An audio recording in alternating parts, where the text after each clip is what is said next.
Hey, it's the Scotch Test Dummies. This is another quick hitter with stories about Scott. Yes, Scott retired in 2021 from the police department. There's his rookie photo. You may see that pop up some more, maybe. And I'm tying in some stories of our time together because it's quite momentous when he leaves after 29 years on the department. And I'm tying it in with what often is my thoughts at the end of the year, but this is my thoughts of the end of a career instead of a year. So we're going to combine this with some unknown whiskey and a story. This story will be the last car chase. The last car chase. If you haven't seen the other ones and you like this, please go back and watch those. You'll like them too, the other ones. Let's see what this is.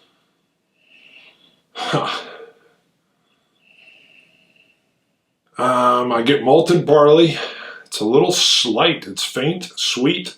I would think a Speyside maybe. I'm not getting any kind of peat. I'm getting that sweet, almost like a mahogany, but that's not right. But it's a malted barley and like an old barn. Very nice nose. I love malted barley.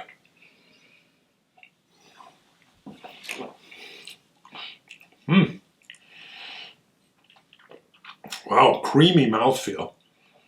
Very coating. Ooh, just got a wonderful citrus mango. What is this? Glenmorangie? Vanillas. Ooh, yeah, citrusy fruits. Ooh, a little peach. This is great. I think this is Glenmorangie. I'm taking a look. Glenfiddich. Can barely read it. Glenfiddich. What is this? It says rare oak, 43%. And I can't quite, looks like it says 2580. I guess I don't know what that is. What is 2580? Rare oak, if I'm reading that right. This one says it's from Toma. Toma, I believe, is a Wisconsin Synod Lutheran pastor. If I've got that sample right, he sent that to us. That is delicious. Glenfiddich Rare Oak.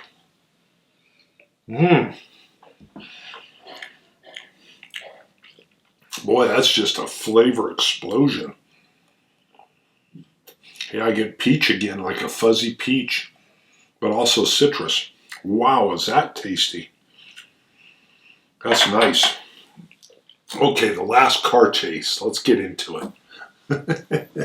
I had to look and see. I knew that was going to be in that area there. But so, we got into a few car chases when we were young, but nothing that's really all that memorable. But this one was. So we had gone to get coffee, and we're riding around, and officers get dispatched to what is put out as a armed robbery with some kind of assault rifle. The officers get into the area. They spot the description of the car right in that area, and as soon as that car sees the police car, boom, it fires it up, and it's off and running, and it's a car chase. There's two officers in the car chase. One of them's a rookie. One of them had been on several years, is now a sergeant. And sadly, the rookie ends up quitting from us, gets into security. He got shot and killed this year doing a security job. Not good. Wow, forgotten that. So they're chasing, and the interesting part is we're way north, so we shouldn't even be in it. But the chase starts going north, and one officer, the more senior officer, gets stuck in traffic, and he comes on the air and says, I got cut off. It's just you. Well, this is to this young rookie who later ends up getting killed.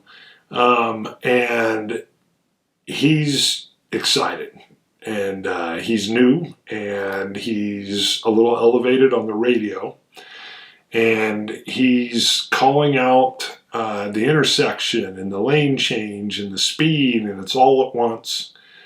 And then he gets off the radio for a second, and then he comes back on the radio and says, "I crashed, I'm out." Now, I will later go work his wreck. He was going too fast, loses control. His back end comes around. As he goes around a corner, he goes through a median. Luckily, there's no cars there. He got real lucky. He goes off-road between two trees, lucky again, gets up over that, kind of jumps, the curb sends him in the air. He lands in a side street near a parking lot for this music company. And he lands so hard that he flattens all four of his tires, and all this dirt he chewed up lands on his car, and he has to turn his windshield wiper blades on in order to see. When I show up, that's what I see. But that chase comes north, and all of a sudden, Scott and I are in it. And we're driving this big old Supervisor Suburban, heavy vehicle. And Scott's driving, and we're just kind of following, observing the chase. And all of a sudden, the guy makes some crazy maneuvers through some parking lots.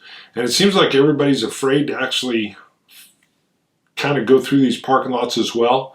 Scott goes up over the curb, follows him right through. There's some people that are, it's almost like a movie. They're watching as we come through. And so chases are extremely dangerous. They are. But this is a robbery with an assault rifle. That's even more dangerous. So we're chasing. Now, I would be lying to you if I said chases are not fun at the same time. They're dangerous, but they're an adrenaline dump.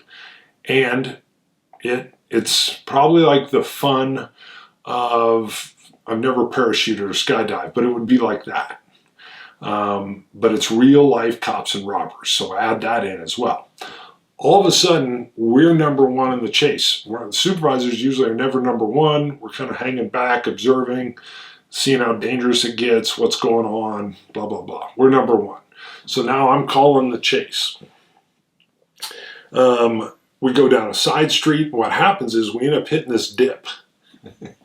And we're a heavy vehicle, and when we come down off this dip, we slam down, and we hit hard enough that the vehicle thinks we've been in a car wreck, and the automatic fuel shut-off happens. We didn't know that at first. I thought Scott blew the transmission or something. We come to a stop. Here's the coolest thing of this whole chase. This lady rolls up in a station wagon with her window down, a la Lethal Weapon. She says, "Do you want to take my vehicle to get back into chase?" Yes, we do. But we can't do that. This isn't Lethal Weapon. But it was, she was like, "I'm serious. You can take my car and get back into chase." And it was so neat in the way she pulled up. And of course we said, "No, thank you, but we can't." And we had to pull all this gear out. Supervisors got all this extra gear. We had to pull it all out. Because we thought, you know what, that's probably the fuel shut off. We called, and our central maintenance facility said, "You're going to have to get all that out there, pop this access deal, flip a switch." We did. That started her back up. And then we got a phone call from our boss who yelled at us. Want to know why two supervisors were together and why we were the first in the car chase, and that our captain was mad, and that somebody needed to go down and take care of my guy who got in a wreck. So I got driven to the station, drove down, handled the wreck, and and then we got dressing down. We got dressed down for being the tip of the spear as supervisors in a car chase. It was worth it. Oh, and we were ordered not to get coffee again together. We had to drive separately. So we did that until that person retired, and they liked us. And when they retired, we went and got coffee together, and we sent them a selfie of us getting coffee in the same car. It's a great job, I'm telling you. All right.